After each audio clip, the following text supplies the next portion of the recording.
As investigators, we gaze deeper into the void to seek the lines between truth and illusion.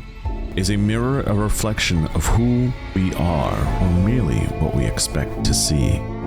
Battles are not waged solely on the fields of war. The fiercest conflicts are often fought within the mind's shadowy corridors. Trust is the thread that weaves together the fabric of relationships. Once broken, it is never quite the same. Truth often wears a veil of illusion, only to be unveiled by those brave enough to question what lies beneath. The Circle of the Obsidian Syndicate, assignment number 1337, What Lies in the Shadow.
The camera starts off, shooting through the cracks of the cobblestone streets in the city of New Fair.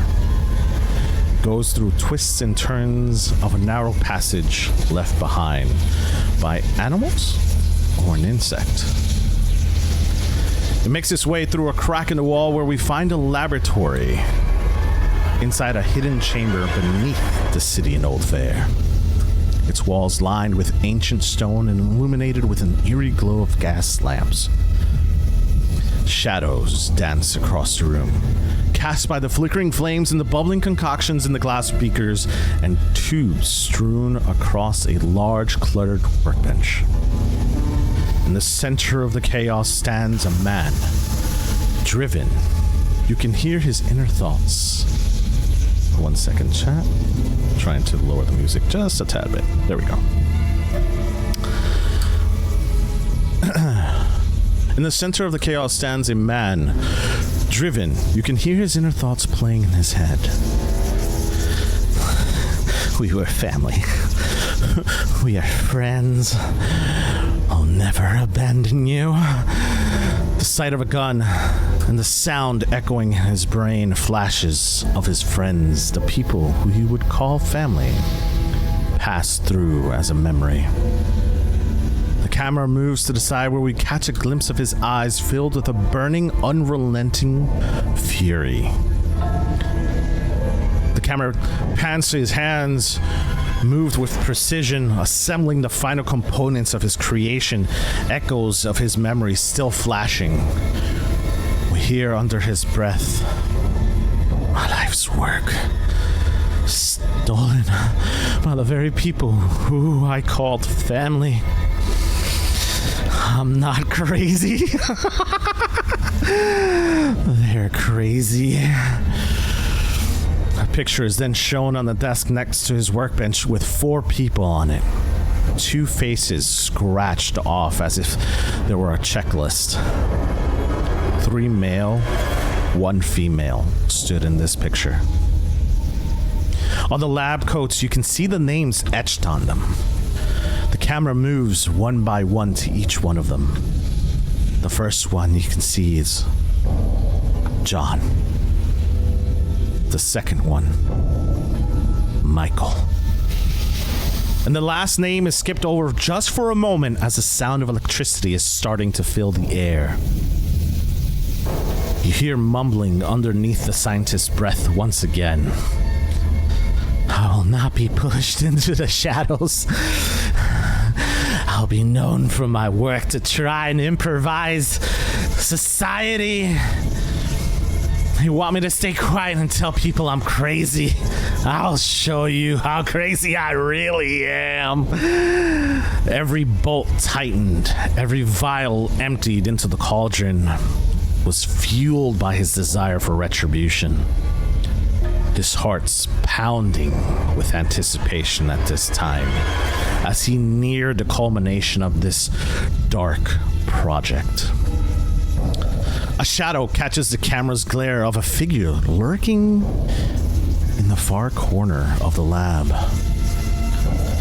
cloaking kind of an inky darkness that seemed to swallow them whole.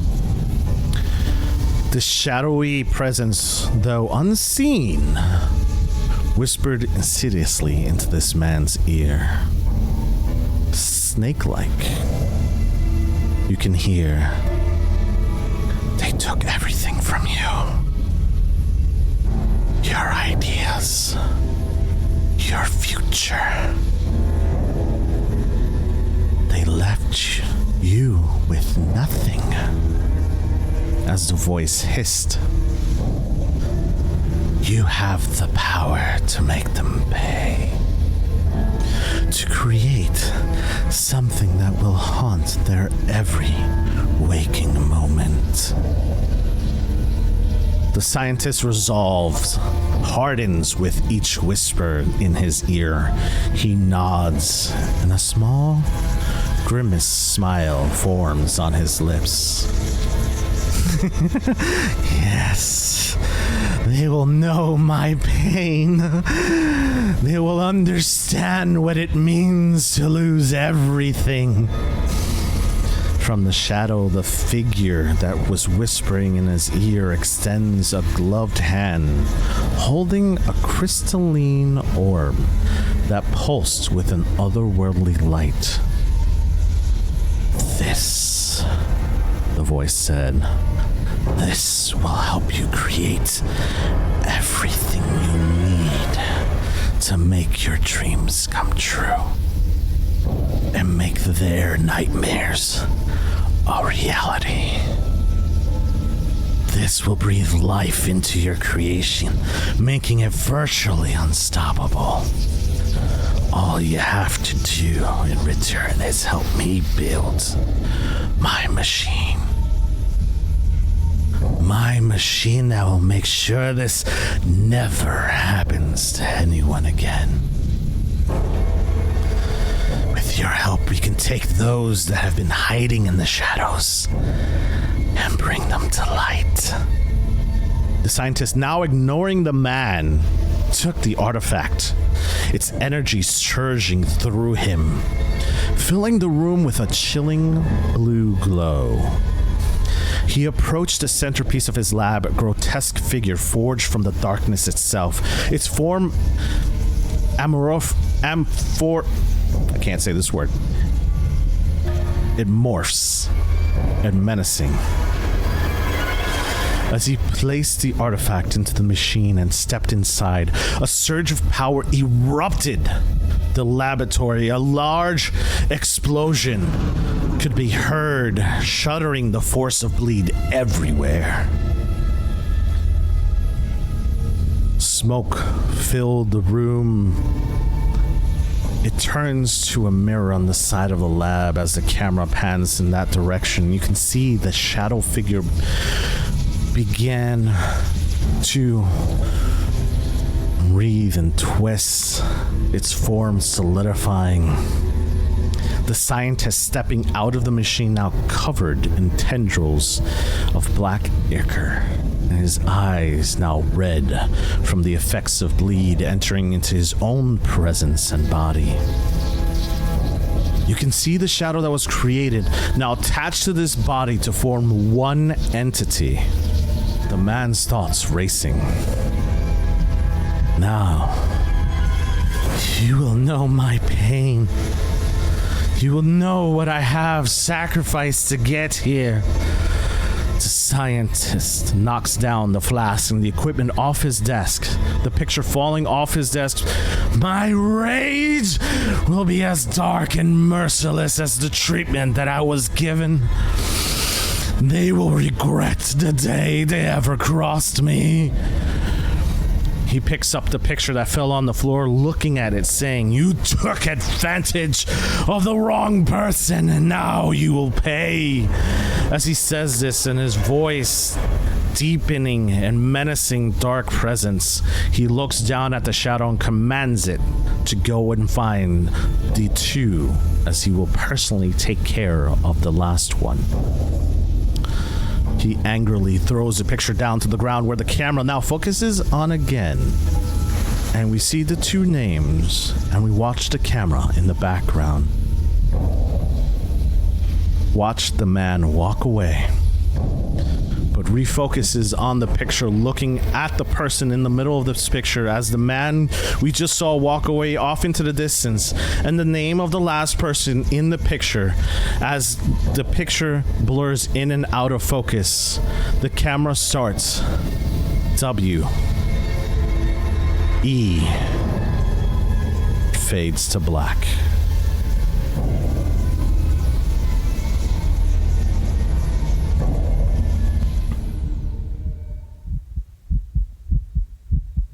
What I'm about to describe happens right before Nathan, where we left off in the last episode, gets stabbed and the lights go out. Nathan, you're transported back to the mountains. To the east of New Fair lies a place in the mountainside. There's a small town. Not like your city with buildings and light posts everywhere.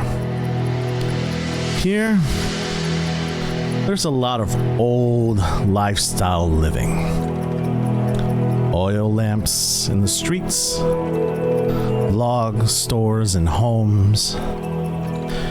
The infrastructure hasn't caught up to the new style of living like there is in the citadel.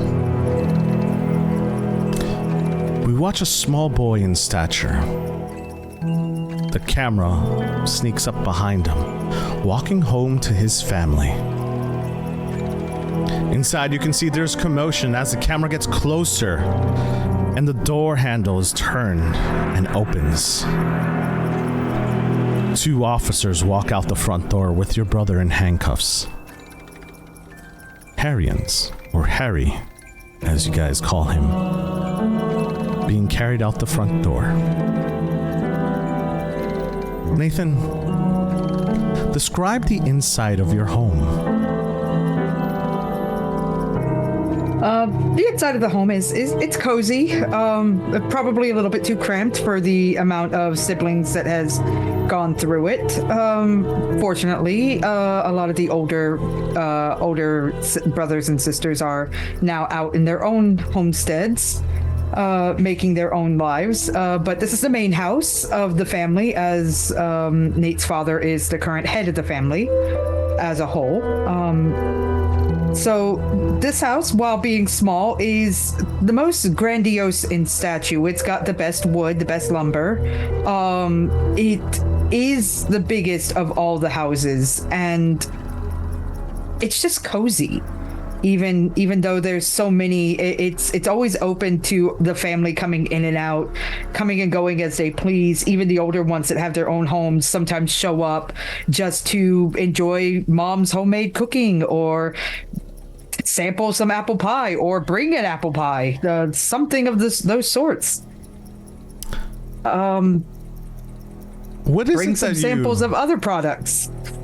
What is the living room look like? The living room itself has an oak table in the center. where children who don't have a seat would gather around and play card games, board games, something of the like, dice with each other. There is a big armchair where Dad would sit, a lady's seat sitting next to it where Mom would sit, and a couple of random chairs, not armchairs, but chairs strewn about, a couple of bookshelves, and just some shelving units in general. And then there is an armoire that probably holds Dad's rifles and maybe his hunting coat. But beyond that, it's not too decorated.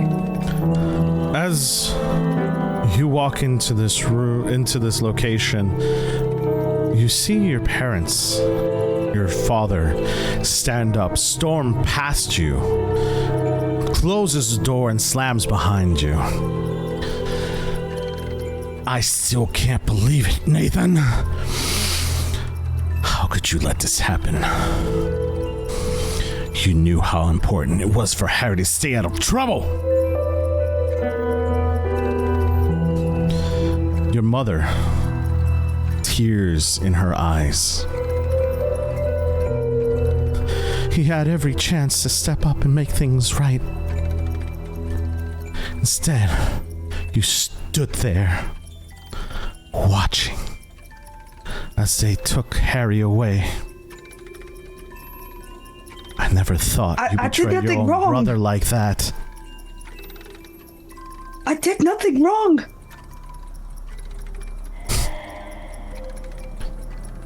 That's so naive of you. Always thinking about me, never about this family.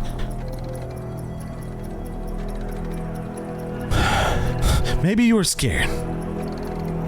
But you had to know that staying quiet would only make things worse for Harry. Now everything is falling apart. What do you have to say for yourself? You just gonna stay there and be quiet?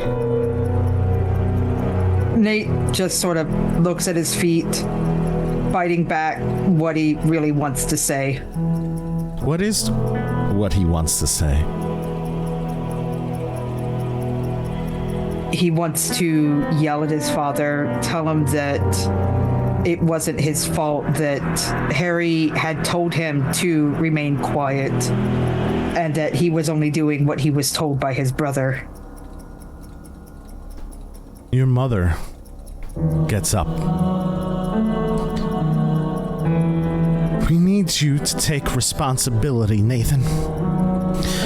We can't just let Harry take the fall for something he didn't do.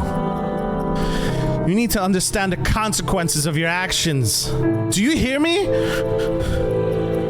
But I didn't do it either. You need to step up. None of our fault. No! You need to step up. Make this right! As she cracks, yelling at you. You can't just walk away from this unscathed.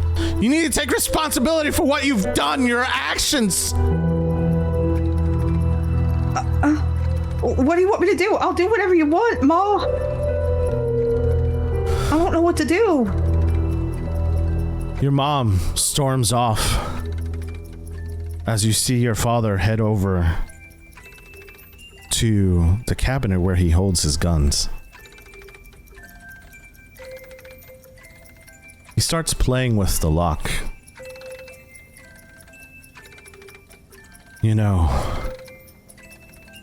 you were always a disgrace.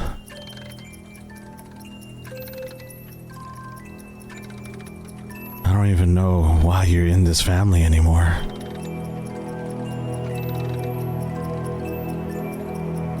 You're just gonna stand there? That's why Harry's in the situation he's in right now.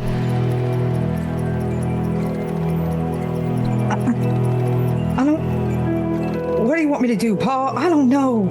I'm just a kid. I don't know what... That's no excuse. When I was your age, I took responsibility for my actions. And you watch him put down the lock, and your younger sister, Andrea, comes up to you and interlaces her fingers around yours, pulling you closer. She stretches her arms and says, "It's not your fault. We'll find a way to get through this together."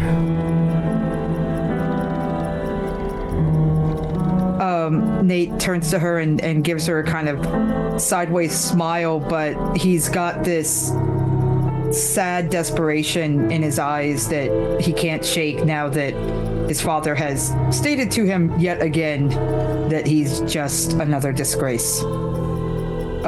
He looks back to his father. I'll go tell the cops. I'll tell them I did it. Is that what you want? I'll take the fall. I'll do whatever needs to be done. Get out of my sight. I don't want to see you right now. Your sister pulls you into your room. What does your room look like? It's the room that she and I share, being the two youngest. It's got a couple of bunk beds. It got a set of bunk beds, 2 different dressers, and a desk that we both share the custody of. But for the most part, it is undecorated except for a few flowers that she has placed about the room. And everything nice is on her portion of the room, and everything not nice is on Nate's portion of the room. He has hand-me-downs, whereas her dresses are brand new. He has shoes that are slightly worn, whereas everything that she has is basically brand new. Your sister goes up to you and says, "Don't worry, Nathan. They can't stay mad at you forever."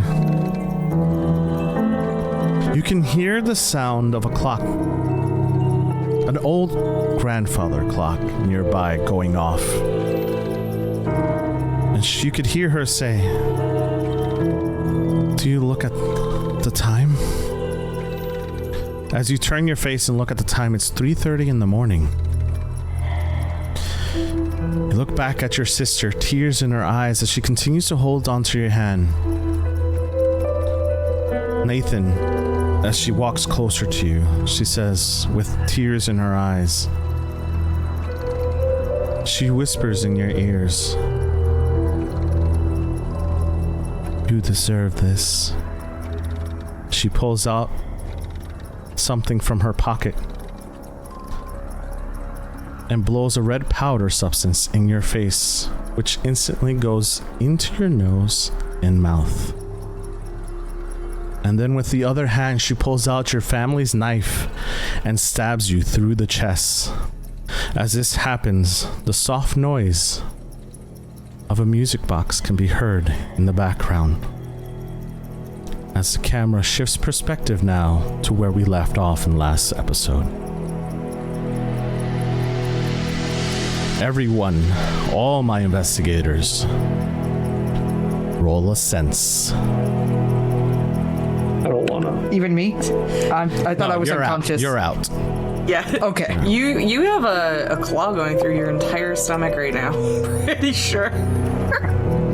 All right, we're rolling sense. Okay, all right, that's not terrible. So that's 1. Is this a high stakes roll by any chance? This is not a high stakes roll, no. Okay. Just do a casual roll then. Yes. What is that? Okay, I got a 5. Got a 4. Okay. So, what I would need you guys to tell me is if you passed or you failed. Pass. Okay. No mixed successes here. It's just pass or fail. So if you got a 4, 5, or a 6, you passed. If you got a 1, 2, or 3, you failed. Passed. Okay. Everyone rolled pretty well, actually. So, Yours is with disadvantage. Damn it. yes. I don't have any sense. So for those who are listening to us, because we are on a podcast, please say your results. Yeah, 1 in 5 disadvantage. I got 1 in 5, not disadvantage, so I get the 5. Okay. I get a 4. Oh, there it is. Sorry. It's okay. I got a 6. I got a 6. Yay! For those who passed, And it's gilded. Take your Yeah. drive back. How's yeah? for those who passed, you hear the faint sound of a music box. Oh, I hate that.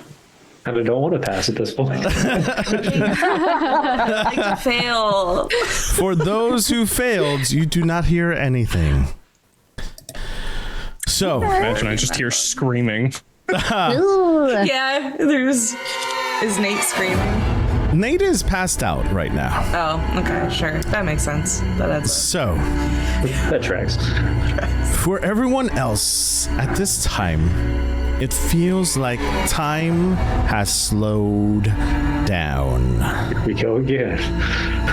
This is all happening to you individually at the same exact time. Great. Amazing. With the exception of Nate. Nate is passed out.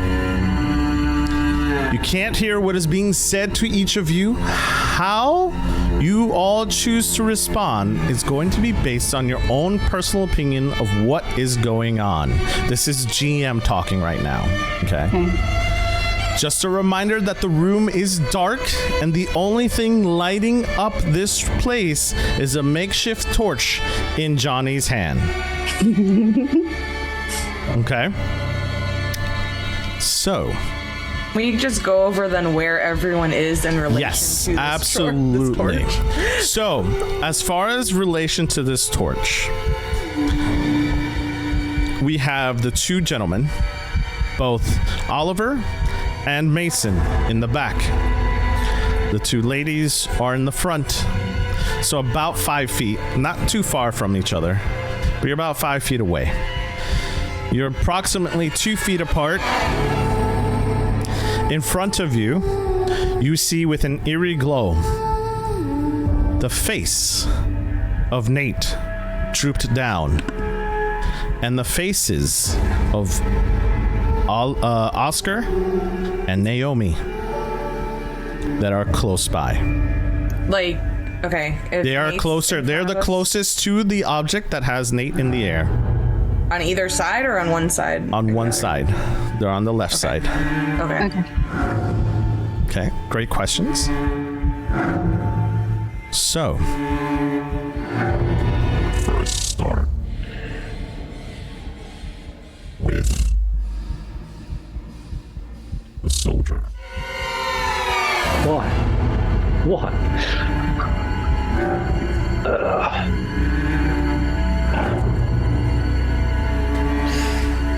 Oliver, time seems to be slowing down.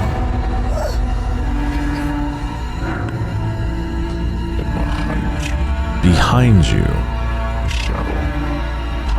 a shadow pops up, and it whispers in your ear. Can you make this shot? Look at you. You're trembling. Can't even hold up the gun from the weight of it.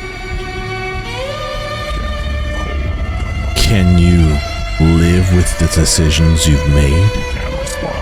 You couldn't even save me. What makes you think I'll make the shot. this would be any different? Done it before. When you say that, the face of the dead soldier left behind shows up behind you.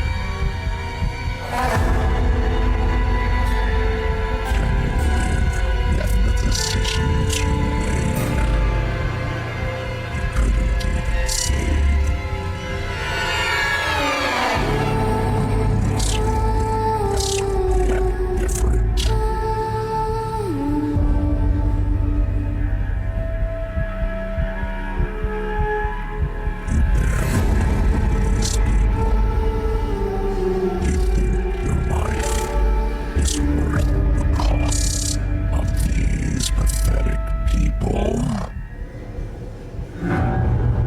do you mean? They can't even save the life of their lightkeeper. What makes you think you can save theirs? Isn't your life worth more? No. It wasn't then, and it won't be now. I should have stayed under the rubble, but there was another reason I came back. You see him hover over you, and at the same time, the face behind the doctor turns into Kaz's face and whispers, "How will you save them? You could barely save me." I'm able to move around and do things, right? Okay. And this thing is within like 5 feet of me, right? Okay.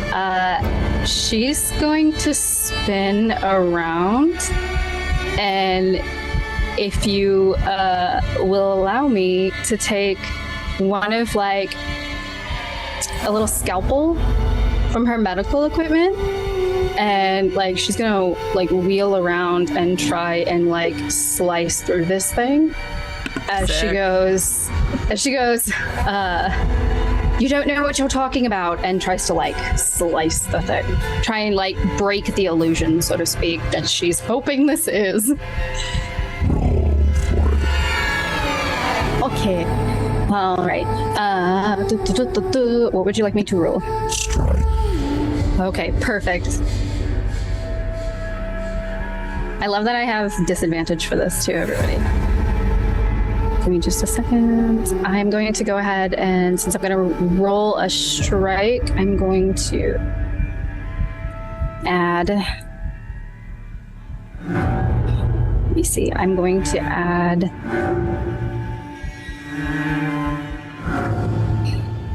I don't think... Can I add anything? I'm going to add 2 drives to it. Can I do that, even though I have disadvantage for it? Okay. Give me just a quick second.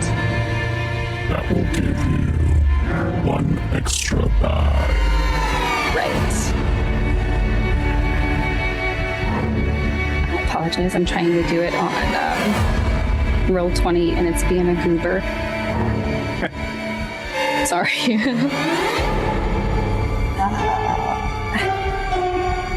Let me add it. Okay, there we go.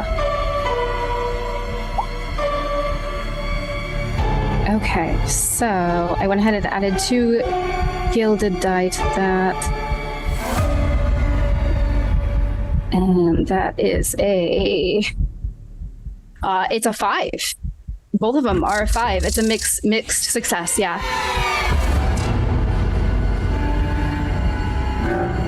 As you turn around, you do successfully hit him with your scalpel. It enlarges inside. However, your hand is stuck. He grabs your hand and looks at you. Can you ensure that your decisions are always in the best interests of others and not yourself? Awesome. Can am I allowed to do anything else during this moment? That is your Like, as far as, like, roll? Okay, yep, all right. also whispers. The Hippocratic oath is sacred to your profession. Will you take the life, even if they did something wrong? As you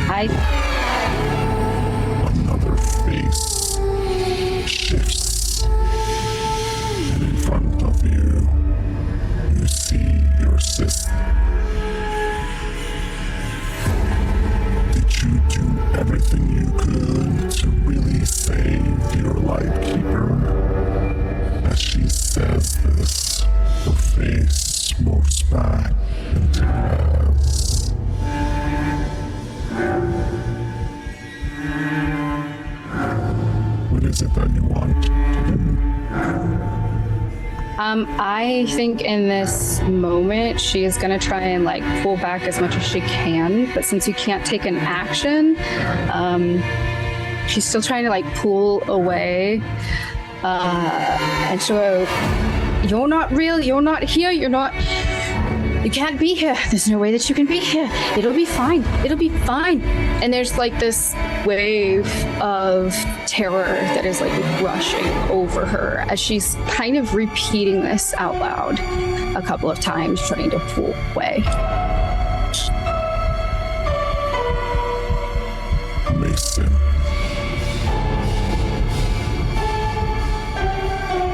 Yeah. You don't see one face. You see two. Two of your fallen comrades are standing behind you, and they whisper in your ear, "You're a coward. You can't do anything right. Why are you even here? This life isn't worth living." Take your points to the bar. Go ahead. Drink up. You know you want to.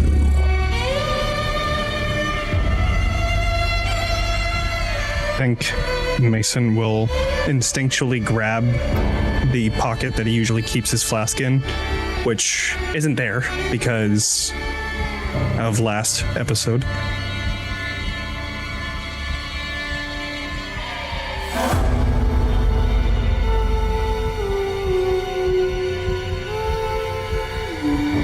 And I see Alice. Yes.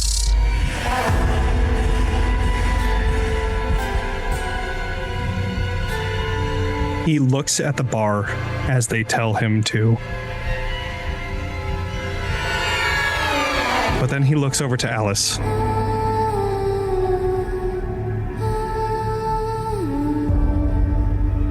That is my reason.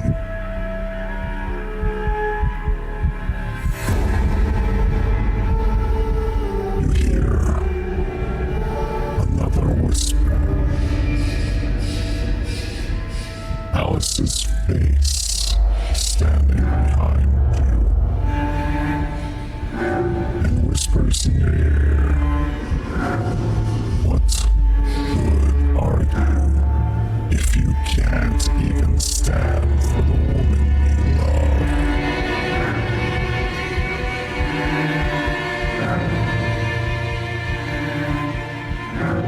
This is what I aim to do. But I'm going to take the club and I'm going to swing back around. Go ahead and do a strike.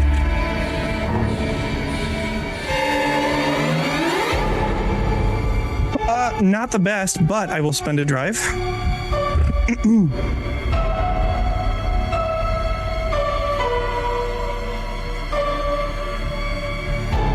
All right.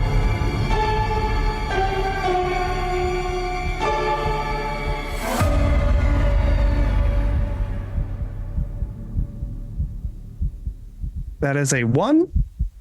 I am going to do a resistance for that. So, that is a 4. As you swing, the fire disperses the image of Alex.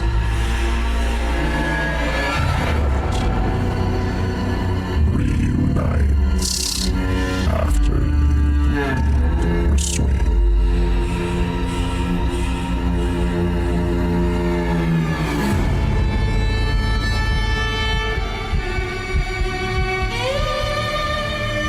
You're not real. I've seen this trick before. Not again. I'm gonna try and turn and try to run back to where I saw Nate being attacked. Hold.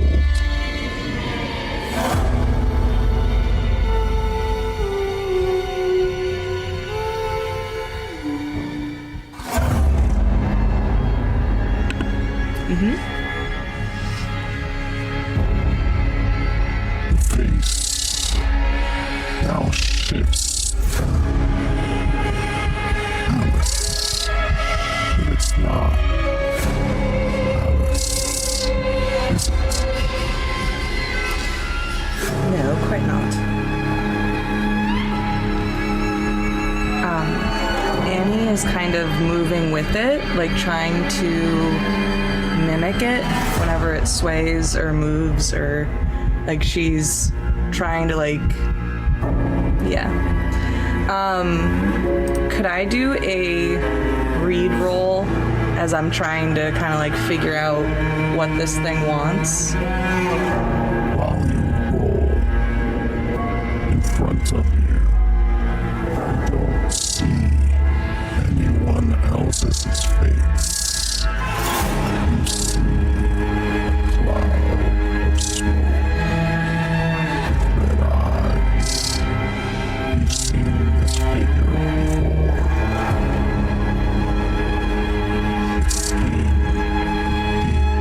Its skin deep, obsidian black, absorbing light, giving it an almost shadow-like appearance. Jagged, crimson veins pulse with a sinister glow beneath its skin, tracing patterns that seem to shift and breathe as if its demon's very essence is in constant flux. The otherworldly glow illuminates the demon's grotesque features, casting eerie shadows that dance menacing around.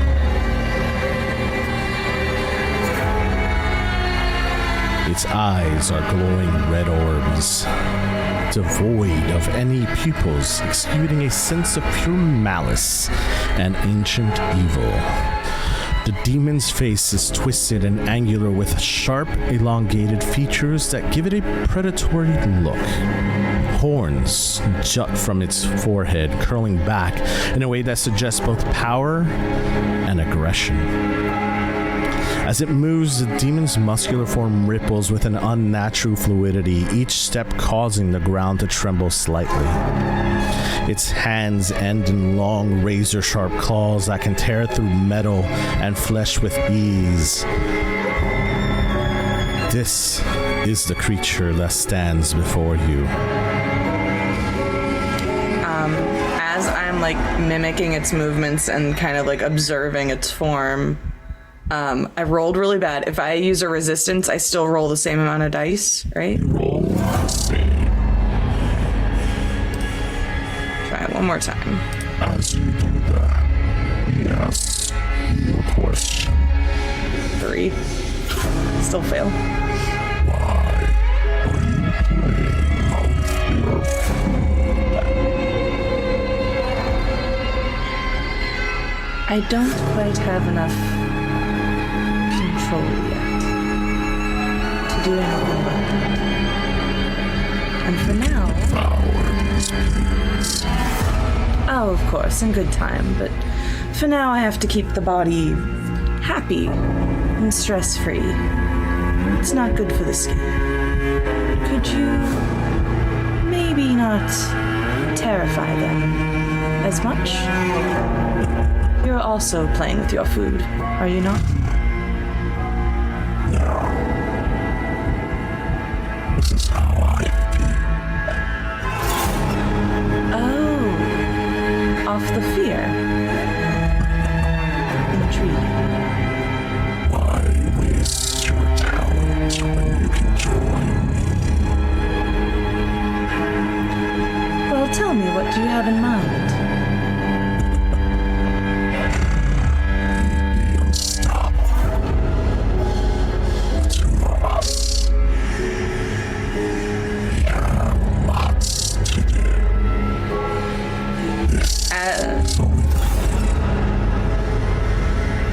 As this conversation's happening, I think if Alice was awake at all in there, she would be like fighting to get control back over, as like hearing that conversation is going in a bad direction. Can I make some kind of roll to see if she has the willpower to switch or no?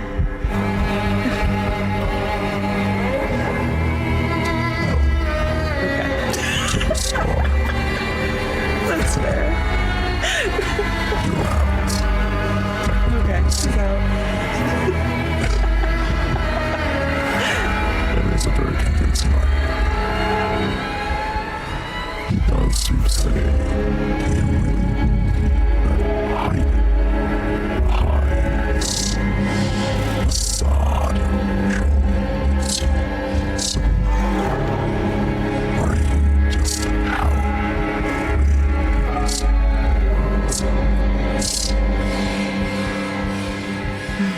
I think I'm just playing the long game, darling. This body has many uses. Like its family. And the people it knows. It'd be hard to explain to you.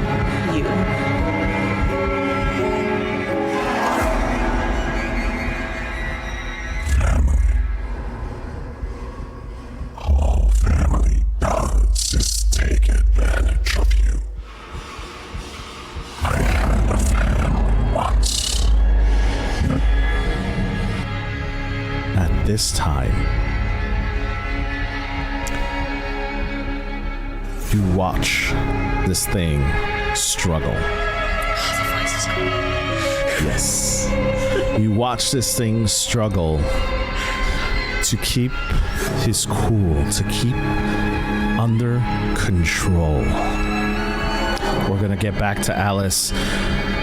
Mason, you wanted to run to the last known location of Nate.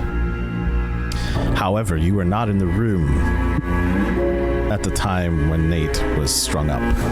But you can make an outline of where Nate's body is hanging. What do you do? Is anyone else here? Come to my voice! And I'm running towards Nate. Okay. Make a move roll. Oliver, you have a gun. The last time we were together, you said you were going to take the shot. Do you take the shot?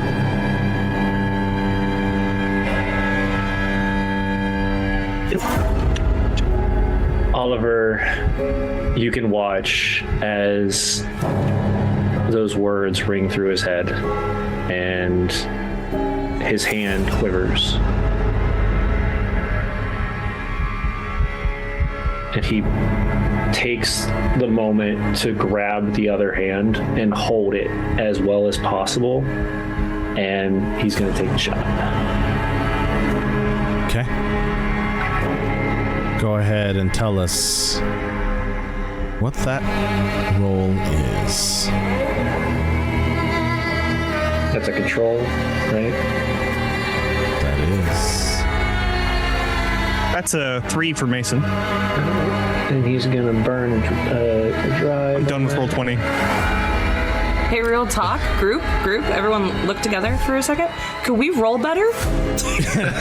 Yeah, I know. I'm done with roll 20. Listen, I got a 6 and a 5. Okay, yeah, that's true. You're fine. Everyone else.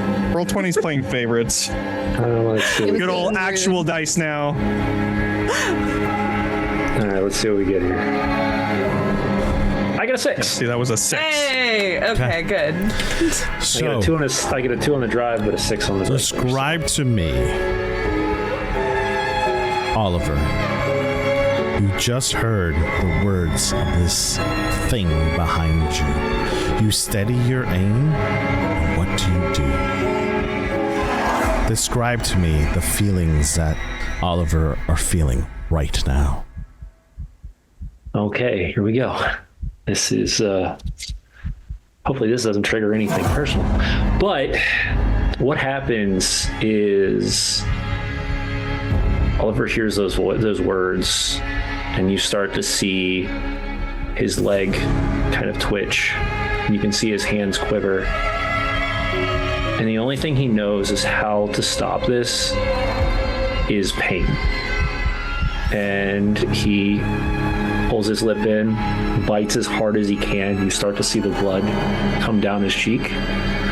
And as he does, he steadies it, and you watch almost for a second where the hand, the leg, and everything, once the pain strikes his body, stops. And everything pauses for that minor second, and he pulls that trigger.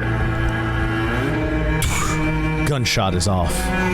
Mason, you ruled a move roll. Oh, yeah, no, I got a 3. What you rolled for, and I love to give everybody some anxiety, is not if you got hit by his bullet.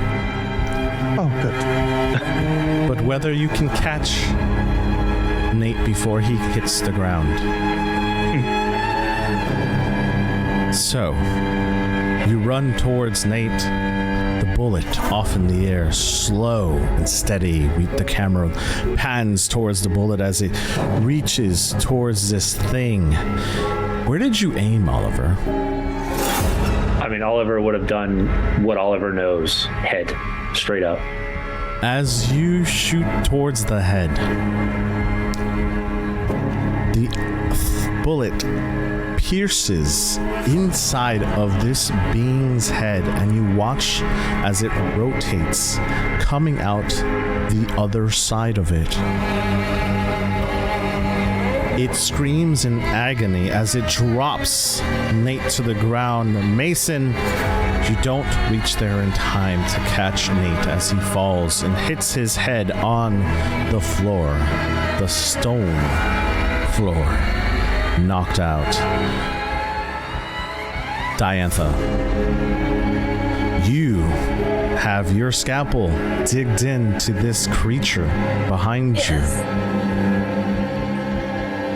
You're constantly trying to pull it out. You're fighting. What is it that you're saying that everyone can hear? Is the face the creature? Did it switch back to the creature, or does it still look familiar to her? It looks like your sister. Okay.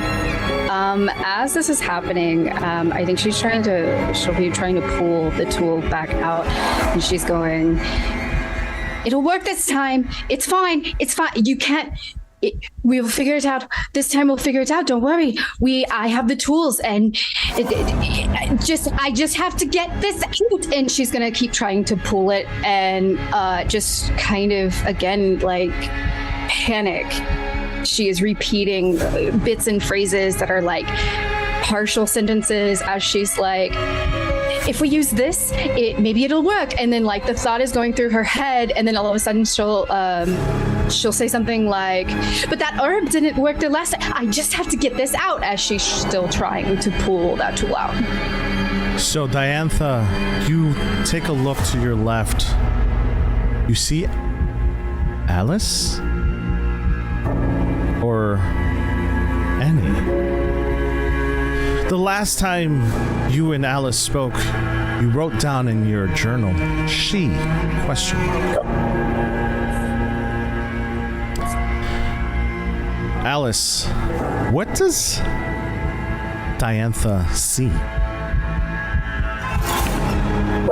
She's just looking over at Alice?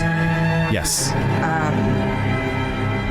I feel like Alice's posture is more like huddled and like timid, and right now I'm standing like very confidently, shoulders back, not scared of that creature at all. Like there's no fear in her face at all.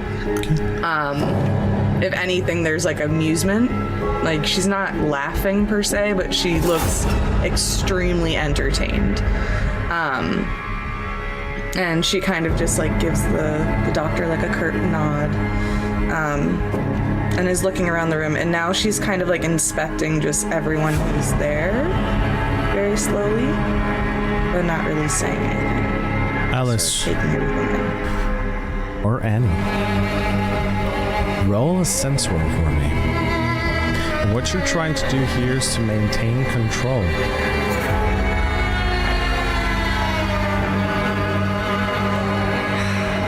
It's so hard playing two people who have different goals because it's like, do I use...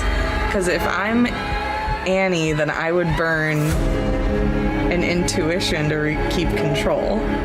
It's up to you. But intuition is like a mind thing. Yeah. Ooh. If it was like nerve, that'd be one thing. Like, it's your body, but like intuition. Interesting. I don't know. I'm not going to tell you what to roll. You get to choose. Whatever it is that gives you advantage, I'll put it to you that way. I think she would. So, I'm not Alice right now, so it makes sense. Okay.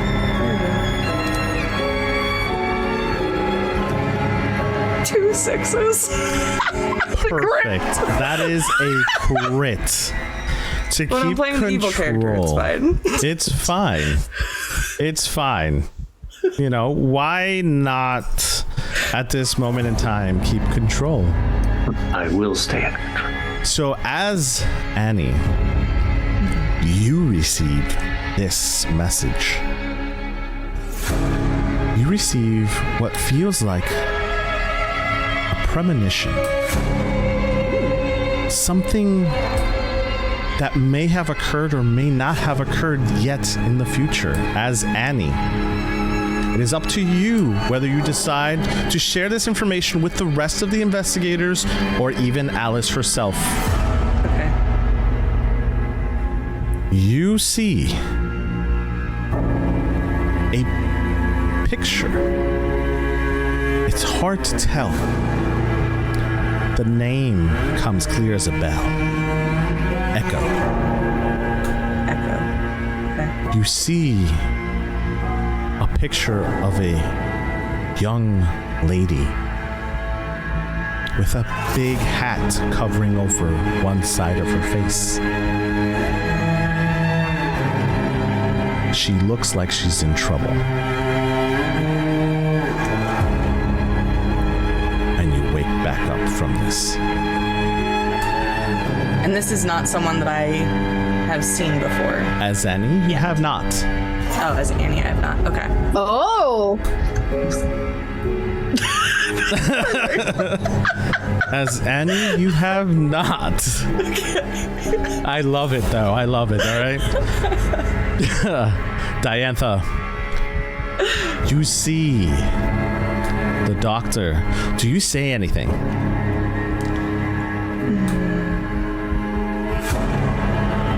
I see myself.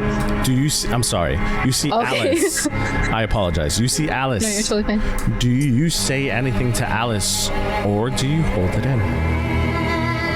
Do I notice that she's shifted Yes. again? 100%. Okay, perfect. It's like she's in a trance. completely- Yes. I think when Annie gets when Alice gets a premonition, she's like very like into it, has like a medium stance, Yeah. right? When Annie gets a premonition, I think she just looks like she has a headache. Couldn't be bothered. awful. Yeah. I love that. It's like Diantha still has the tool stuck in the creature, correct? Yes. Okay. She is going to notice the shift, and she still has her hand on the tool because she does not want to let it go. There's some stuff going on in her head right now. But she looks over at Alice and she's like, Are you all right? Should you be this close? Should you? I saw everything that just happened, and are you all right? I'm perfectly fine. Though you should calm down a little, because this thing feeds off of your fear. So the less scared you are, the better. I can tell by your facial expressions that's not going to be easy for you. So maybe take a deep breath and. She just like pushes the tool in just a little bit more. Okay, well. But she takes like a deep breath as she's doing it. I saw a girl who was in trouble with a big hat. I don't know if any of you know someone who wears a big hat all the time. I guess that could describe many people. The group does doesn't not. seem that important right now. Hey, the group does that.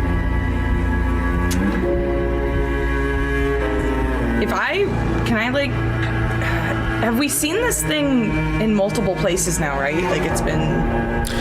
You wouldn't have noticed all because this is again happening instantly, so it's kind of instantaneous between the three. The two that are prominent for sure are what's in front of Diantha and what had Nate. That thing is gone. Mason, a question for you for clarification purposes: did you drop your club? No. Trying to get the club away from us. No, I'm not. Actually, that's the only thing giving light source in this room right now. Oh, geez. Yeah, you're right. So. Yeah, the DM would never want us to be completely in the dark. No, we right? need to. The camera needs to see shit. All right. So we have now Nate on the floor. We have Oliver just shot off. Diantha and Alice had a conversation. Mason, you have the club in your hands. You all have one action left before this turn is over. What do you all decide to do? And we'll start with Ali.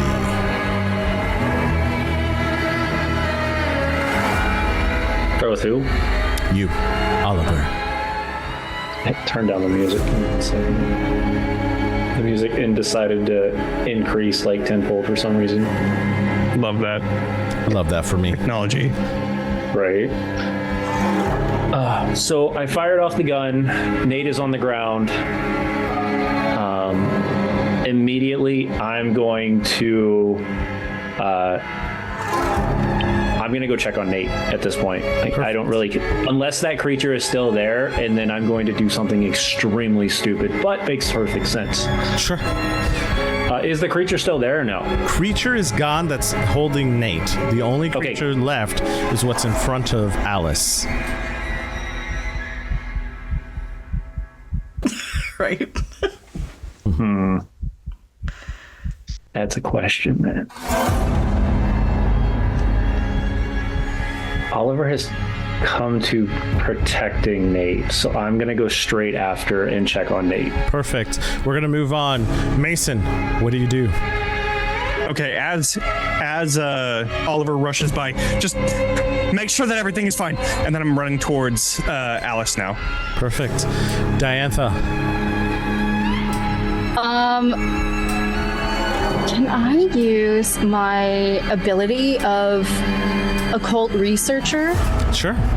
To try, because like she's trying to kind of calm down in this moment, so she's gonna like it says take one brain mark to ask the GM for an important occult detail that you would recognize from your studies but has not been revealed in the scene. If there are none, clear the brain mark. So like she's trying to like calm down, taking deep breaths, and she's kind of like, I don't want to say like Iron Man style, but like everything's kind of opening up a little, and she's trying to take that brain mark, and we're gonna get back to that in a second. Alice or Annie,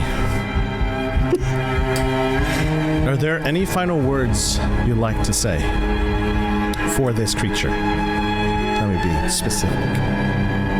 It's like final words. Oh shit.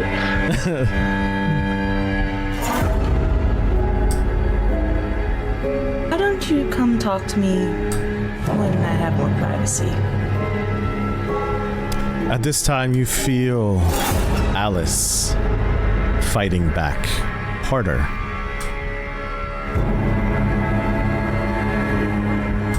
And as you say those words, this creature, without a word, looks at you, smirks. But this time, the smirk is large. What you're looking at can be described as a Joker grin with teeth from side to side as he looks at you sideways. We'll meet again, dearie. And you see him disappear into the blackness as From that instinct, you hear Oscar. Is he still there? Yo, get down! And he throws what feels like a flash grenade.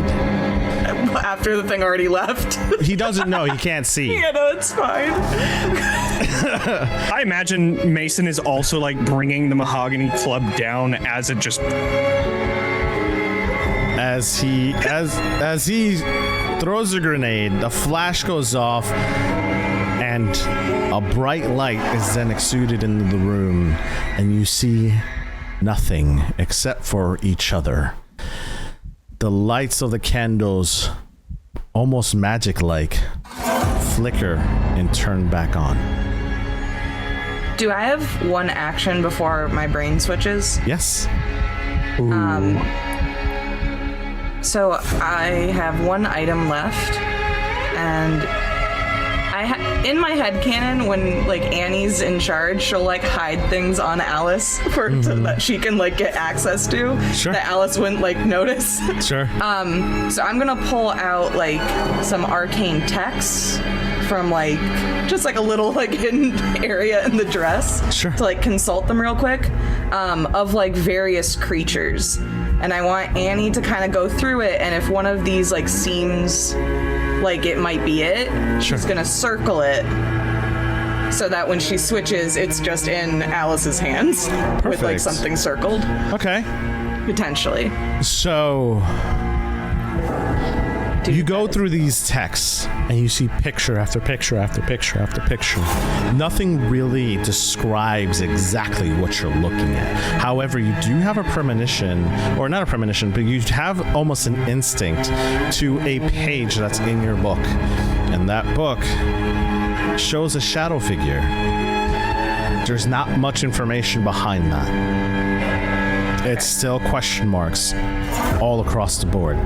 However, something, almost a gut feeling, tells you that this possibly could be it. Okay, then as like I switch back, Alice is just standing there looking really confused at this picture of a shadow monster and looks dazed. Like she just woke up from a long nap and is just looking around. Are you okay, buddy? Are you okay? Is everything fine? I'm fine. Okay. What happened? Okay, you're good. Diantha, So I'm gonna show you the picture. Like, is this important? I don't know. Diantha, you just check. I'm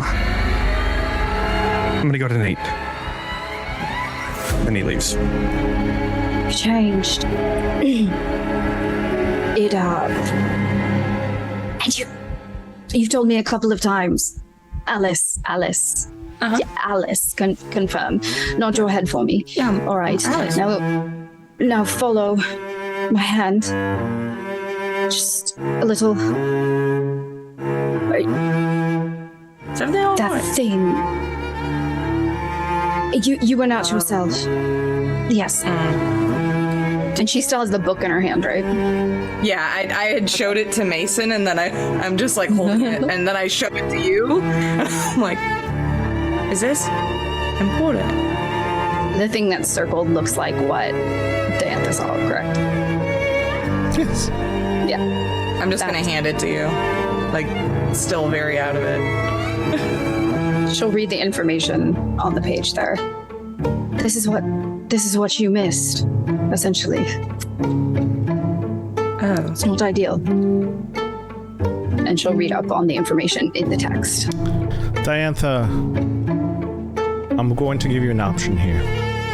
Okay. You can take a brain to try to recall a symbol that you've written down. If you roll a focus and succeed, you remember what the symbol is and where you saw it last. If you don't, you move on with the story. I'm gonna take it. No pressure.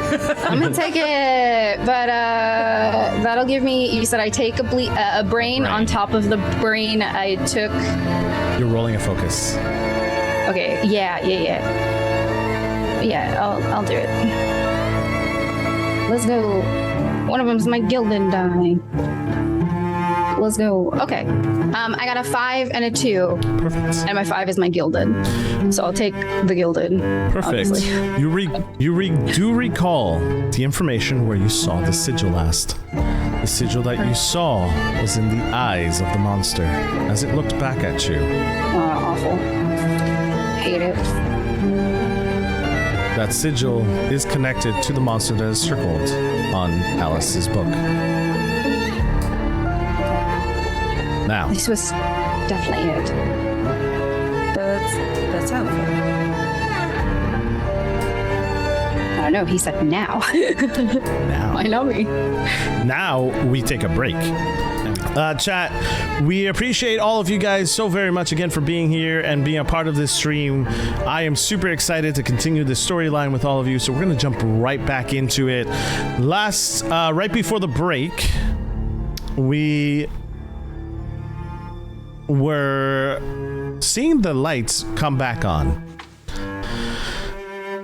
And the things that you guys see in front of you is... Doctor, your hand, when you look down on it, you have the scalpel. But your hand is covered in black ichor. We're gonna take a bleed from that. Stop it. Okay.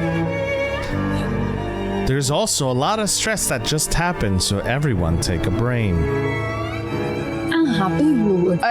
What about me? Nate, you were passed out. You don't count. Okay, good. You already passed out. Nate's just been gone this entire time. Oh shit, my hat. So, we look at the camera will zoom past the doctor, zoom past Alice. Alice, you've reawoken. You have come back. You see the book in your hand. You notice that the doctor wrote ? Sigil inside of your written notes. The camera then hurriedly passes by Oliver. Oliver, what are you thinking right now? You just saw the past haunt you. Oliver is using every ounce of mental strength that he has to make sure that Nate is okay. He has pushed all of the thoughts, all of the wording, the you can't do it, you can't fire, you couldn't save them, because the only person he has current focus on is Nate. And Oliver has, without skipping a beat, like, gun has been thrown to the ground, he is checking on Nate. As you check on Nate, you wake up. Describe your scar. Oh god, hold up, let me pull up my scarred notes. Oh yes, I am. So Nate wakes up holding onto his gut where he just had something stabbed straight through him. Blood still festering from the wound, and I am calling the scar Seed of Pain. And because of the circumstances of in failing to stop being stabbed, Nate feels pain when he tries to sneak around now. So he's got like this little pain in his gut, hindering his movement a little bit, and now he's just a little bit more flighty than he was before. Okay. Being more quick to move and less quick to think. So you moved your skill from what to what? I moved my skill from hide to move. Okay. Because I had nothing in move before, now I suddenly do. When you look down at the ground, you notice your family's knife that you threw at this monster. It is still intact, but you can definitely tell it's dinged.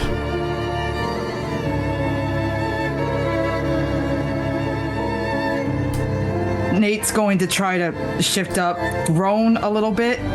Then he's going to grab the knife and quickly put it back in its sheath. Okay. Alice, you also took a scar. Yes. What does your scar look like? Alice has like very light strawberry blonde hair. And I think the roots are starting to look more dark brown with like little streaks. Okay. And where did you move your scale to? I moved it from... Now I can't remember. I know I did it last time. I know I moved it into Reed because it's sort of reflecting Alice getting a little bit more of Annie's cunning. Sure. Nate, you still hear notes of a music box. Mason, you just went through some very serious stuff in the last couple hours. You hallucinated.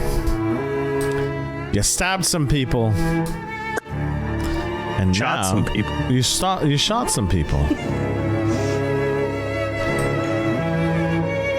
But yet the woman you love was the one thing that brought you back.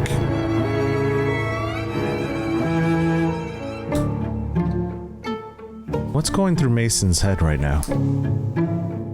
Well, last we left him, he was making sure that Diantha knew that Alice is okay.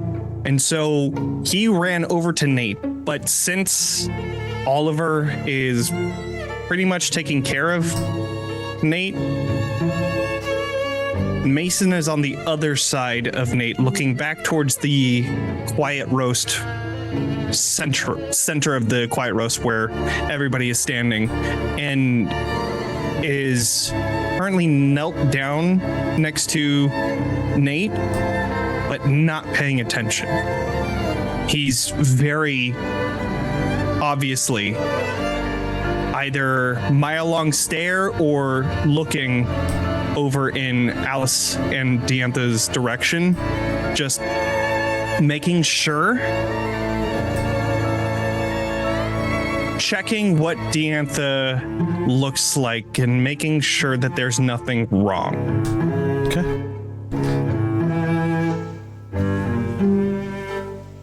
Diantha. Naomi, the other lightkeeper who's there, comes up to you. She's a short little thing. She's about 5'2", just a reminder for those who are listening. And she's a Southern Belle lady, but she's not one to be messed with. And she goes up to you and says, "Darling, why do you guys look so confused?"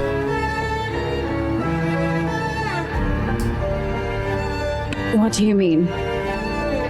I didn't see anything here. All of a sudden I see this boy levitate, and he passes out and yells out, "Bad dog?" I was looking, I didn't see anything. It was this, and she'll show Naomi the picture in the book that's circled. Ah, yes. I've heard of this. There was a shadow creature. Something that Kaz said something about shadow creature. I don't know. Kaz mentioned something about shadow creature? The same one they were looking for that's escaped them. Yes? Yes. Something about a couple weeks ago he had encountered someone, and then again a couple nights ago. Or was it last night? And you can tell she's a little confused and dazed. And when she looks at you, she looks at the monster. And she can't remember where it's from. But you can tell that she's deciphering things in her mind as if there's some lost memory.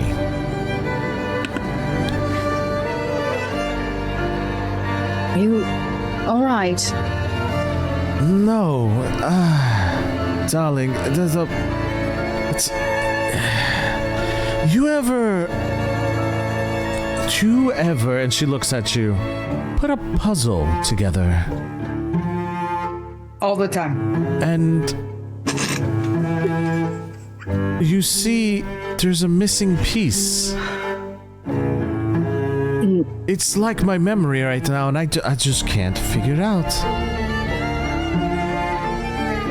It's like something is missing. What is...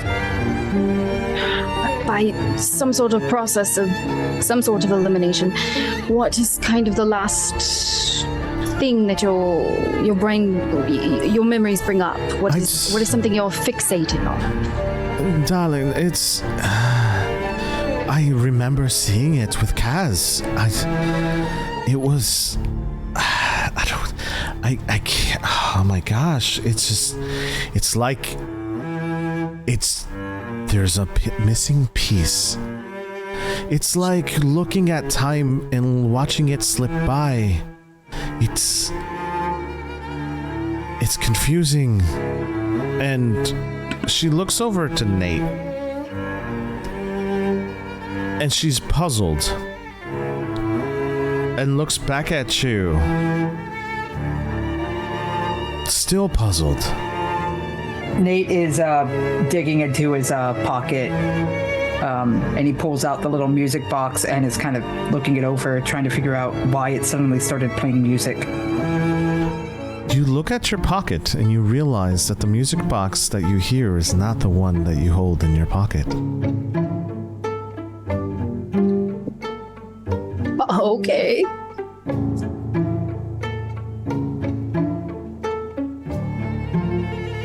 And Nate's the only one who hears that, right? No, the people who rolled earlier. Okay. Hear this. Question: do I hear it because Annie rolled?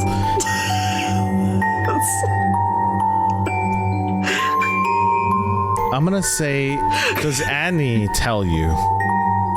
About the sound? Music box, yeah.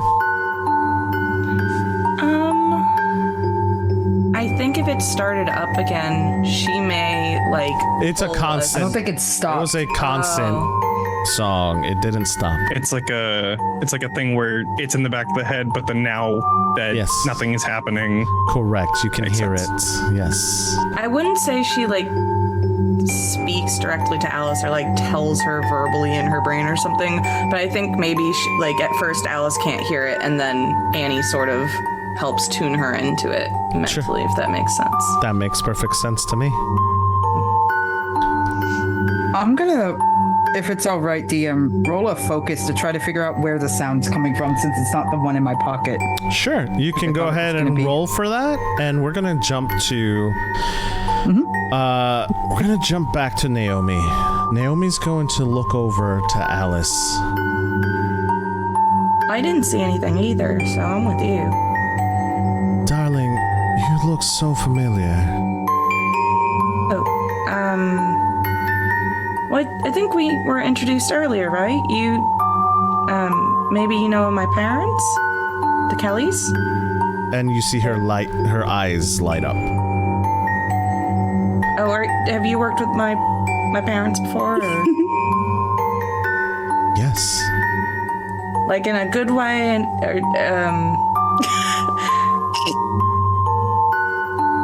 She doesn't. She doesn't respond. Okay. But what she does do is ask you, do you remember Echo? Yeah, of course. I'm friends with Echo. Is everything all right? She's in my group. Oh, good. I had brought her in. So, is everything? You're making a really concerned look on your face. Is she doing all right? You watch as Naomi apologizes frantically in front of you and says she needs to go, and she bolts out the door without saying a word to anyone else. That doesn't make me feel real good. At that point, I think Mason stands up from where Nate is. Okay, all right. Listen, we need to get to the fucking asylum right now. All of this is happening and everything is there. That is the source. I'm done seeing the past, seeing these monsters, hearing the bullshit that they need to whisper into my ear. This needs to end now. I'm done. What is the rest of the Pack up group? your shit and let's go. Diantha is nodding as she's pulling out like papers out of like her bag as she's re-examining the letters that Kaz sent her to try and connect anything that Naomi was saying as she's gonna go ahead and head towards the exit. Sure. As I'm leaving, where is Oscar? Oscar is standing, literally rubbing his eyes because he did not block his eyes from looking at the grenade he threw at the ground. Poor dumb big guy. Okay. Poor guy. We love him. Alice is going to like start heading in the direction of leaving, but walk over to where Oscar is and kind of like very quietly be like, Oscar, you never really told us what happened. Are you all right? What happened? Where is everyone? Diantha like stops. Where's the little girl and where's Kaz? He rubs his eyes even harder, and you can see he's trying really hard to focus. As he does so, he recalls something. Where is everyone at this time? Walking out. Nate is Real close to the door, and she steps back a little. Okay, so the only people to hear this is whoever's close to Oscar. So I'm assuming Alice is the only one right now. Mason, you're out the door. Nate, you are... Nate is looking for the sound of the What did you roll? music box. 5 and a 1. Okay. And do you have a gilded die on that? Nope. Okay. And which result will you take? The 5. Okay, just making sure. Gotta ask because maybe you want it for flavors, for flavor, maybe you don't want to hear it. It's just, Funsies. No, For Nate's funsies. confused as all get out. And all right. Actually, I like this song, so I don't want to hear it end. Let's just go with the one. Yeah. So this song is less creepy have than the those voice. Dude, Very true. tonight everything has been so creepy. So we are going to be listening in tune with this song. Nate, you hear the sound as you continue to focus. You notice the sound seems to be getting louder towards the back of the room where Mason and Alice were talking earlier. In that booth, there is a hidden wall and compartment. Excuse me. You hear the sound grow louder. What do you do? I'm following Nate, by the way. He's gonna try to open up said hidden walling compartment. Okay. What are you looking for? Just gonna take out his dagger and try to pry it open. Alice, we're going to jump back to you as the camera watches just a little guy in the corner. As it blurs over your shoulder, you just see a little guy kind of crawl into a space and kind of jam his knife into the corner as Oliver looks dazzled and confused, but also really impressed from the sides. And the camera will refocus again on Alice and Oscar as they speak. Diantha, are you close to the door or are you by Alice? I'm snooping. I stepped back. Okay. Mason, you're outside. Yep. Okay, cool.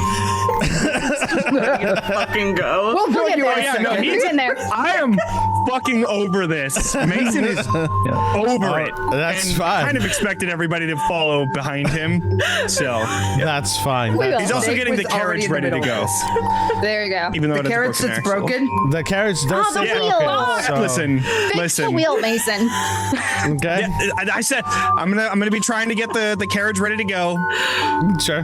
However that looks. Perfect. You can try. Oscar. You can. Oscar is definitely going to. You see him dazed and confused, and he leans over and he goes. After you guys left,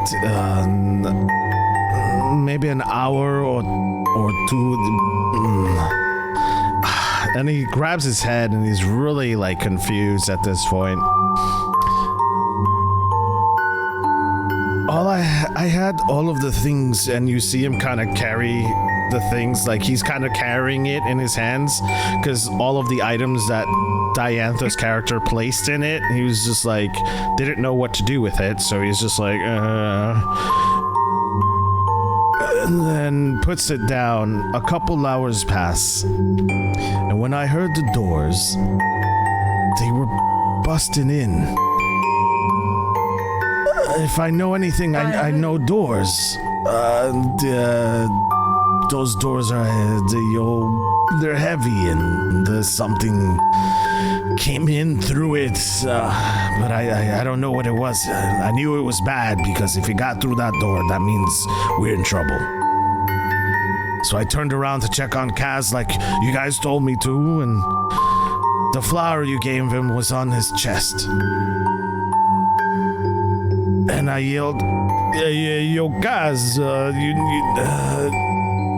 get up. And Kaz opened his eyes. I know you're hurt, Kaz. You're hurt bad, but we can't afford to lose you too, I said. And then a conversation is had between Kaz and Oscar that goes like this. Oscar, there's no time. Something came through those doors, and whatever it is, it's not gonna stop. I need you to find the others.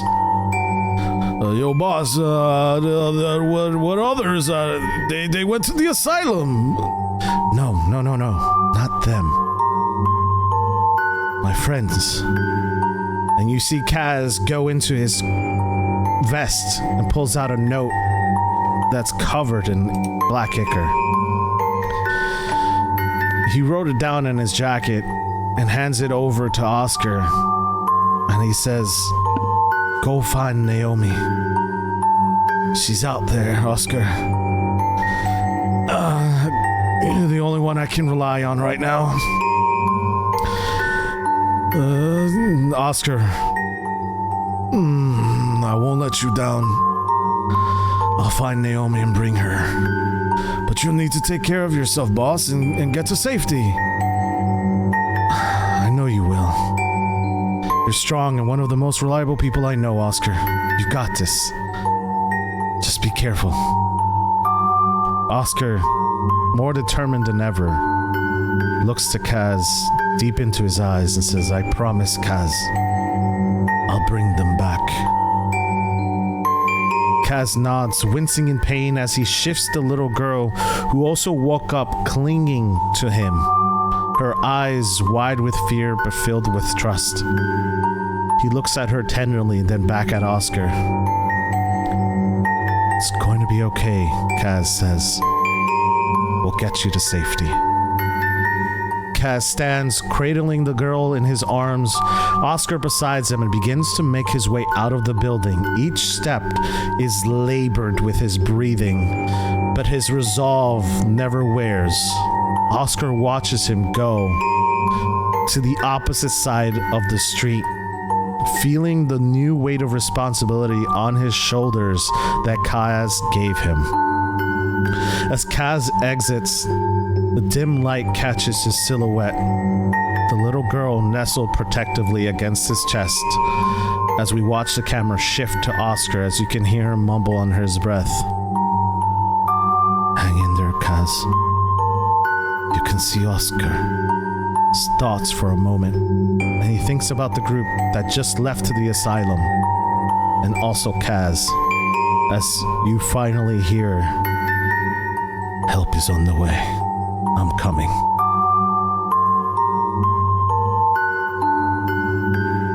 So that is what was told to you by Oscar.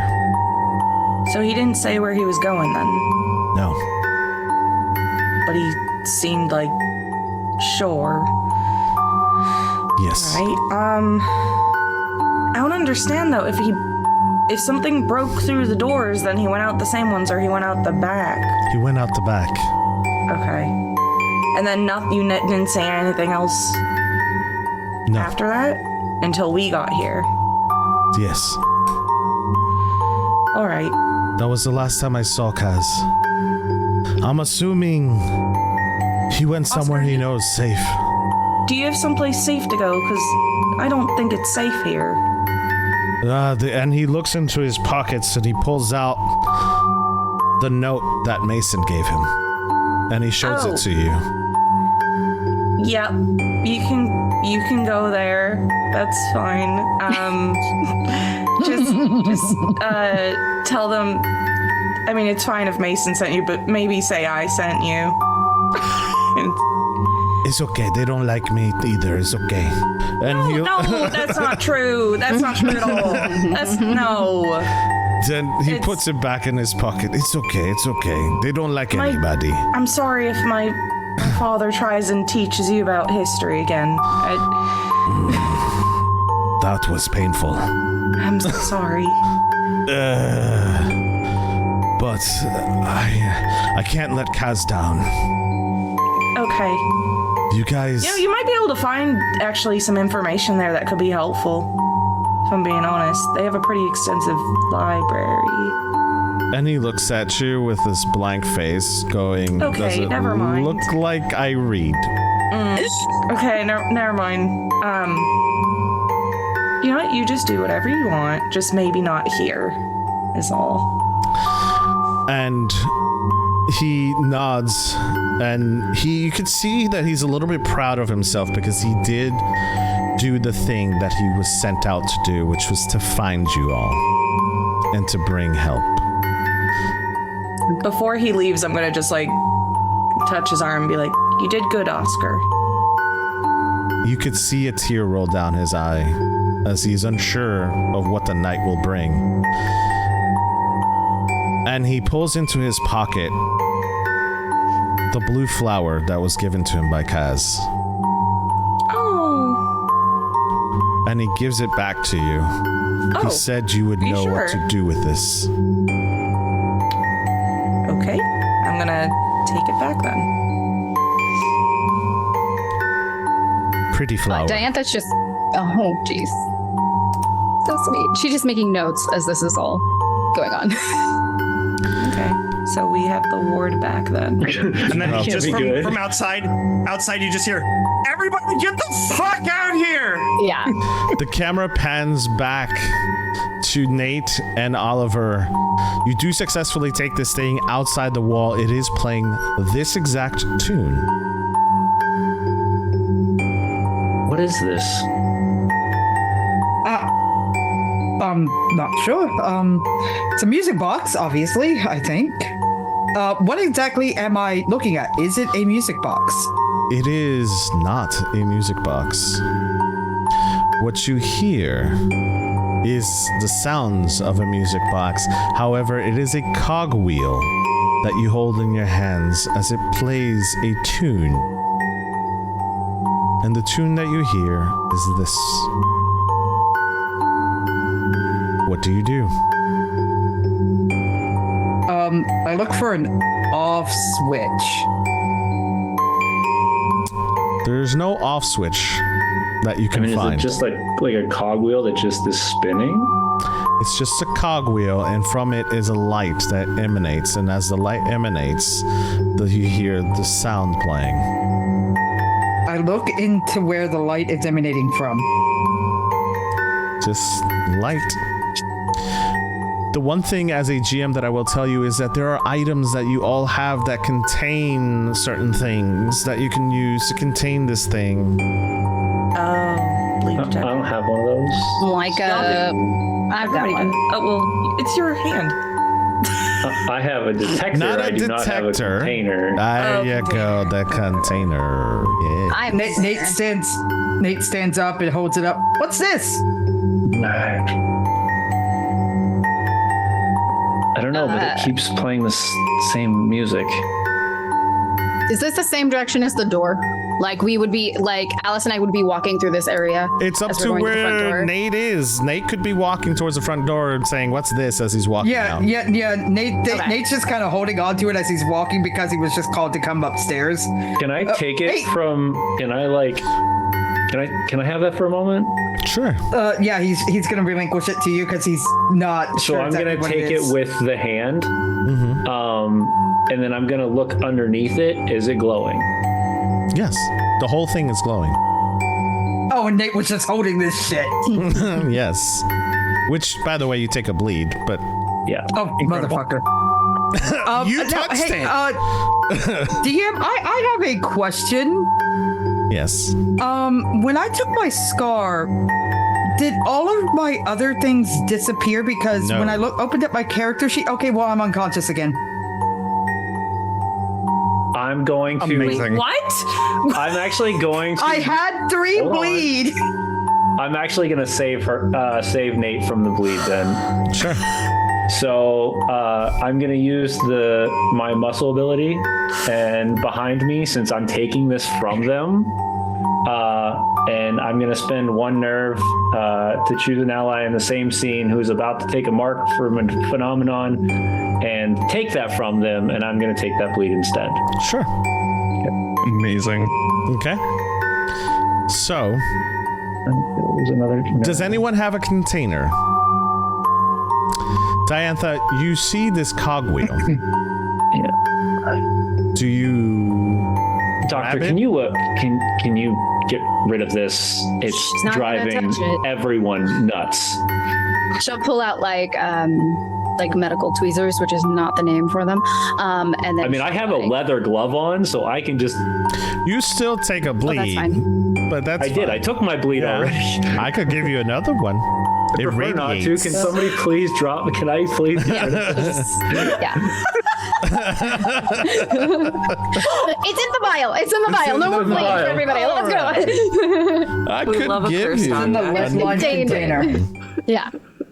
We've contained the magical phenomena. All right. So, you guys have wiggle contained right this the door. cogwheel. And this cogwheel is now contained within your vial. The music stops as it's covered. So if you open the box, does it start? It does. So we have Spotify now. Pretty much. Dope. Yay! Spotify sponsor us. We are actually on Spotify, Amazon Music, and all where you can download your podcast. So, hey. Smooth. Yes. Diana will tuck the cog into her doctor bag next to her vial of icky Sure. acre. As you guys walk outside, you are met with Mason. Mason, I'm assuming you've been trying to fix this cart Yes. with no veil. Doing my best. Awesome. I imagine Bartholomew Lee. Barnaby. I believe Barnaby? That's what it is. Barnaby. I believe. I imagine the Barnaby. Oh well, no, he's fucking shit faced. Never mind. Yep. Yeah, with 2 Working alone. people fixing a wheel. Would you So- like? Would you like a hand with that? So Probably, yeah. what you are faced with, before you guys continue to move on, Mason, what you are faced with when you are outside is you do find Barnaby. Barnaby has his mouth open, but when you take a closer look, you can see his skin has sunken in, and red is coming from his eyes. It is noticeable that Barnaby is no longer with you. Like dead? He's dead. Fuck. Okay, so I would not be trying to fix the carriage. In fact, I said, everybody get the fuck out here. And that is canon. I'm just... The thing that and then you as recall, everybody's coming Mason, out... Okay. I'm not the only one seeing this, right? This is real. Diantha! They're coming out with the Spotify cog, and all three of them are coming out. We're all in the same spot now. The thing that you recall, A person Mason, has died. is that you both shared your flask. I figured that's what it was. And what has happened to Barnaby is that he has died from taking whatever it is that you both took.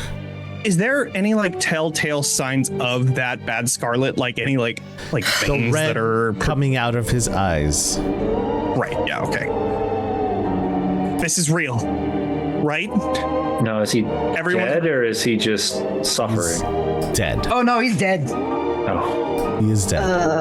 Yeah, Diantha will kind of examine it as well to, be like, yeah, he's definitely dead. Jeez. Has Nate seen this type of effects from his Scarlet on any of his clientele? Not your Scarlet. However, you do recall that there has been bad Scarlet being passed around.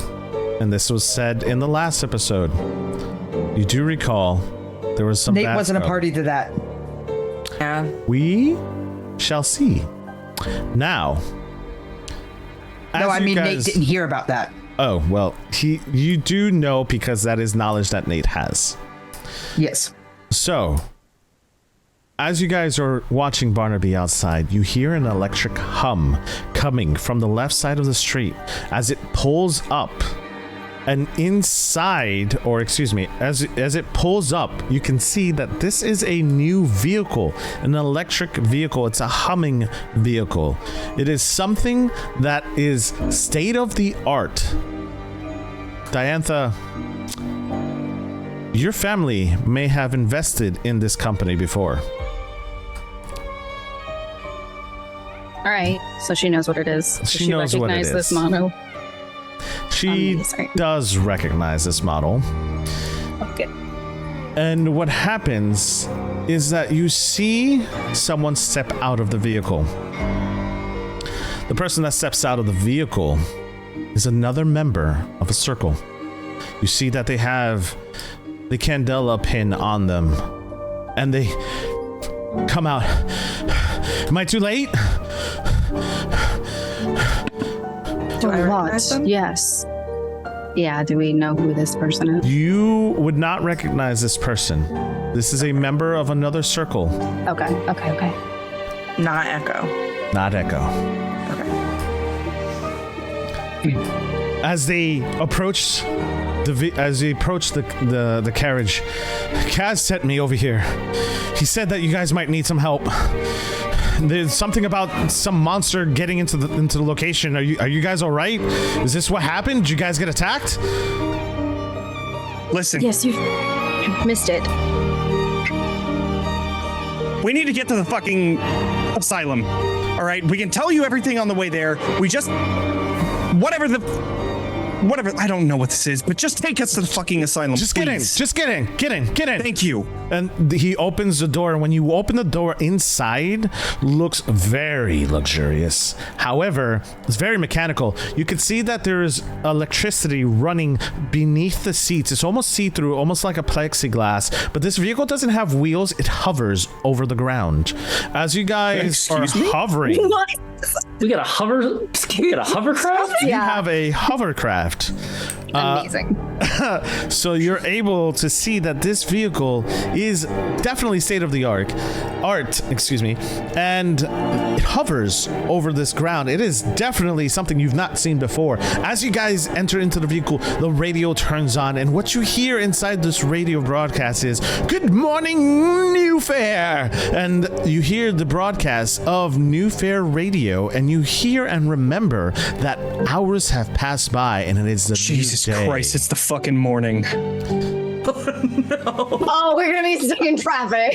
It is a new day. people traffic. Like your first thought, we're gonna be stuck in traffic. We'll be stuck in traffic. Get there quickly. We have to get there quickly. Because Luckily, there is no traffic because it's voting day. That is what you hear through the radio. Oh, It is voting day in New Fair. Worse. You guys, more traffic. you guys are going to step on it. You talk to this Candela member, and he knows exactly where you need to go. However, as you guys approach, you start hearing a thud underneath the car. The thud pushes the car up and down and to the left. It moves left and right. You can hear claw and scratch marks from underneath the car as it tries to lift the vehicle up and above the ground. But as you guys continue to move around, you skid around the corner, barely losing control. But you end up reaching your destination in front of the asylum. Monster is nowhere to be found. What do you do? I think it was I am following never. us. that was Never what? right. I'm never Alright. getting in one of these again. Never. All right, then It get has no out. horse. Nate, get out of the car. It's using something it's already else. getting out. Yeah, and we're shuffling out. I imagine that is using Eon's technology, possibly. Let us try and go. Yep, that's right. You know it. And he kind of tells you. You know about this technology, right, Doc? I do. Thank you So when do for we- the ride. We must make haste. Everyone, let's... Wait, since when do we Just to work clarify. ions? Yeah, clarify. Did you say the eons part out loud? Yes, she did. Okay, good. Got it. Because she realized possibly what was happening. Or it could be wrong. The player could be wrong, but... What is eons? Oh, they're right, fucking assholes. Don't worry about it. Well, if they build vehicles like this, No, that's no. Mm-mm. No, I'm saying It's not just vehicles. Oh, No, it's not. Listen to Alice for now. That's pin in it. Asylum, everyone. Yes. Exploring. Let's Well- go. We'll talk about this later. As you guys enter to the fields, I wouldn't say the field, the courtyard of the asylum, what you are met with is this large building with glass. As you recall some information from the previous investigation, you know that someone was in this building. Do you remember where it was? 6 windows down towards the back of the asylum, 2nd floor, 4 floors and 9 windows. Fucking nailed Dude, it. your notes are so good. I don't have time to pull up the I need notes. Pyreiia in every single campaign I'm in. Diana's like, good. let's change the subject, everyone. I figure like Perfect. we're all shuffling out, and then as that eons thing happens, you're just looking at your fucking notebook and leading us into the thing. And SF, the 6th one, and like so good. Just counting.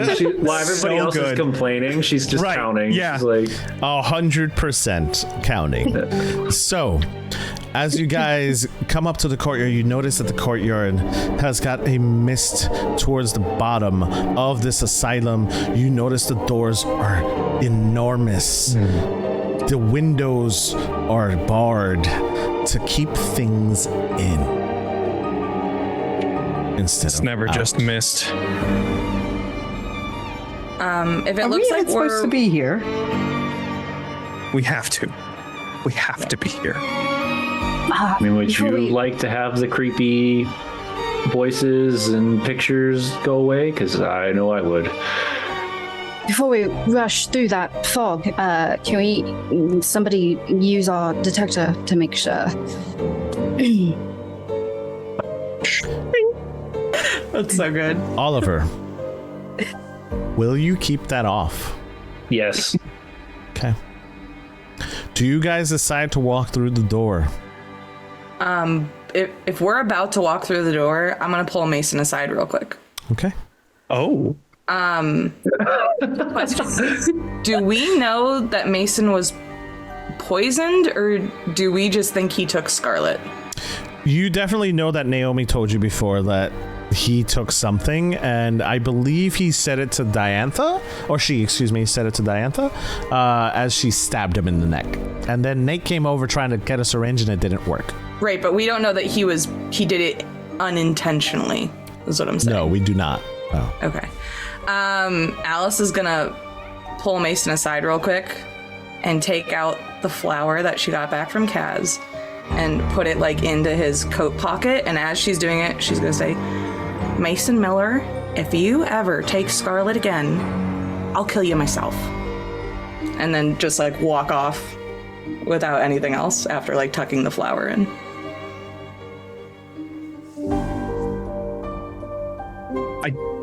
I didn't. I like to say that she walked off, and like you're just still standing there with a delayed reaction. Oh yeah. Oh, absolutely. Yeah, 100%. Whether she hears it or not, that is up to that's up to I can Alice. make a roll. Can I make a roll to see if I hear it? Sure. As I'm walking away. Sure. We'll leave it up to the dice because that's fun. What would that be? Sense would make sense. Okay, I have good sense. It's kind of like that motherly like instinct when you like know your Okay, I child heard said it. something. You're like, I heard that. So I stop and turn back and I'm like, I didn't. then what happened? Somehow it not much better, but it got into my flask. I don't know how. I didn't put it there. It was just there. Which is why Barnaby looked the way that he did. He's gone. Oh, Which is why I did what I did. I didn't do that. But because y'all were sharing. Well, you couldn't have known that. That's different. Sorry, that was kind of harsh. I didn't know.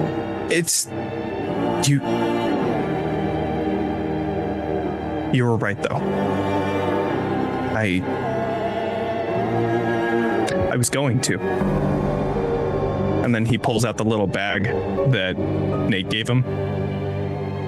Okay, will you throw that out? Please.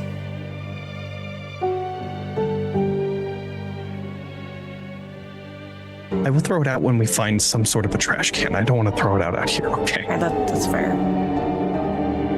All right. Thank you. Probably. By the way. What? And then he touches his pocket near the flower. I don't want anything bad to happen to you.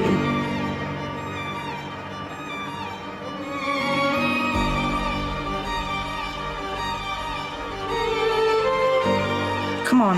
And I'm gonna grab his hand and like pull him. Following behind. I'm assuming everyone else is going inside, or would you like to do something before we go in? Well, apparently I'm leading this charge because I've got the hand out, so. Okay. So I got my gun out. Check the fog. I'm doing my bit. I've got notes.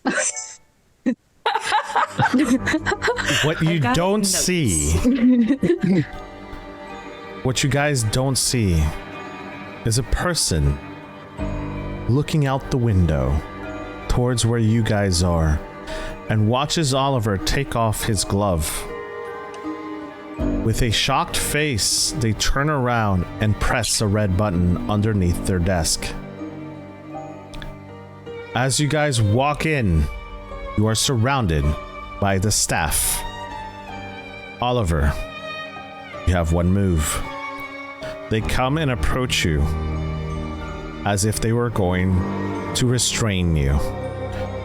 What do you do? I'm going to look back at the party.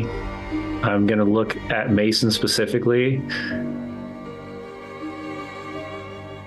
We've done this before. And I'm going to gun out, fire towards the ceiling, and charge to let everyone else pass. And that's where we're going to leave tonight's episode, ladies and gentlemen. Oh my gosh! So...